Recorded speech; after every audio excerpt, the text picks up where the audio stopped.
what we're going to do is we're going to put it in this soap, and it's going to start forming bubbles.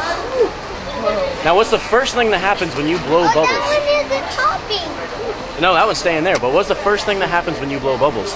They start floating all over the place, don't they? Because the air that you're blowing is the same temperature as the air around it.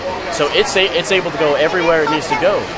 Now, what happens is when you fill it with cold air, what happens? They sink. They don't float, do they? They sink. Now feel it. Tell me if that's cold. Were those bubbles cold? Was that cold? Don't pop that one. Oh. I want to pop. Don't pop them. Watch it fall. Let it fall first. Let it fall. I can't. Try to catch him. Try to catch him. Look, touch it there.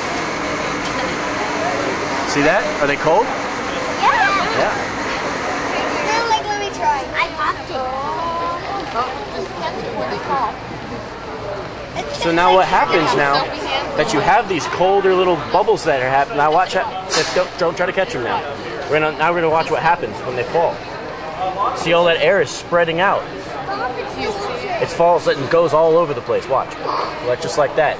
So what happens is when What happens if you get it lower? if you get it lower, watch this. Oh, come on over here. I'll try to make these bubbles a little bit bigger if I can get it to work. There we go. That's pretty hard to do. It is kind of hard to do. So watch this tornado. But what this does is it tells you. That's a big tornado. What this does is it tells you that when you have descending cold air, a lot of times you see this in a lot of thunderstorms. If you have a storm that's out in, like, say, Muleshoe, which is not too far away, first you'll see on the radar this line of really small, looks like reflectivity, might be some sort of rain, but it's not. What it is colder temperatures that are moving much faster than the storm, and it's actually generated by the rain falling because it's colder.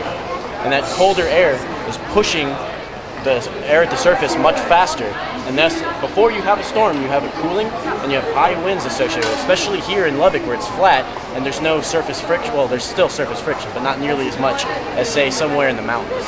So before you see a squall line pass through, very often you see a large front, what we call a gust front, pass through, and you'll see a significant temperature decline and also a significant wind jump. So it's very interesting and a precursor to a lot of the severe weather we have in this area.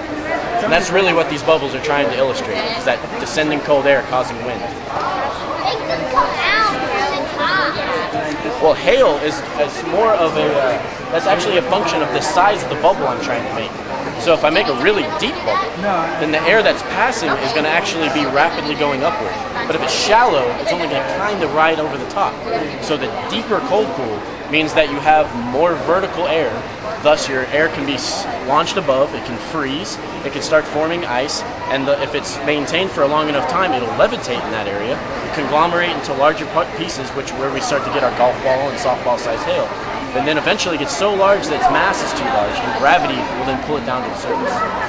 So therefore, we can have varying sizes of hail, we can have varying sizes of rainfall, and because of that, we have different levels of severe weather. But this is actually an experiment with density. And so what it's going to show you, inside of here is a ketchup packet, okay? It's from Burger King. And so what we're going to see is, we're going to squeeze this bottle, and the ketchup packet now goes to the bottom. Isn't that really weird? Yeah. Try to give that a squeeze. Is it just water? It's colored water.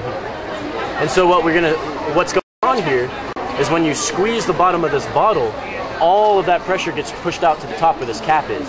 And now you have high pressure at the top and lower pressure at the bottom, and therefore we have our ketchup packet go to the bottom.